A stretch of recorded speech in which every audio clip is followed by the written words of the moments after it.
if we stop and think about it, most of the crimes committed anywhere are people within one group against people within the same group. So it seems to be unusual. You say one person in the community attacking another person in the community. That happens in greater Winnipeg all the time. And so I guess we would ask that you stop looking at those experiencing homelessness and those experiencing poverty at this point in time as a subgroup that somehow acts different than the general population. All of these things happen in the general population. That's why we have a police force.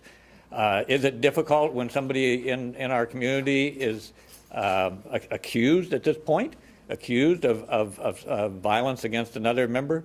Yeah, of course it's hard. And when that community also has the vulnerabilities of mental health, it makes it twice as hard. You know, for a vulnerable community, we spend time talking about risk all the time. Risk from elements, risk from each other, risk from the public, risk for food securities. So when there is something that comes out that makes us highly aware that there's added risk. So I think that closure to that, the fast response to the police, and again, we can't say enough about that. They're patrolling through the area, they're coming in, they're checking on staff, they're checking on clients. So I think when that comes to a close, you know, there's that less of that heightened sense. But the reality is they're prepared for this every day. So it is a different way of life when you don't have the securities that you and I do. You know, the opportunity to have the level of cooperation and collaboration with the Main Street Project and Siloam Mission and the Task Force to End Homelessness is very real and tangible.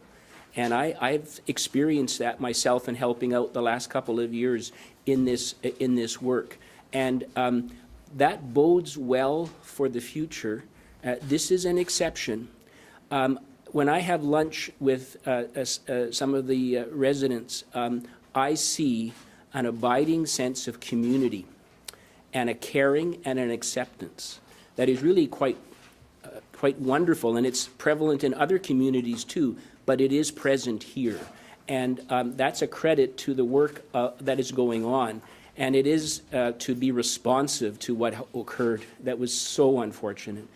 But it is to not lose sight of the fact that the services that are needed in terms of accommodation and also the mental health and addiction services in a supportive way for the clients that we have the opportunity to serve is the abiding point to really take home.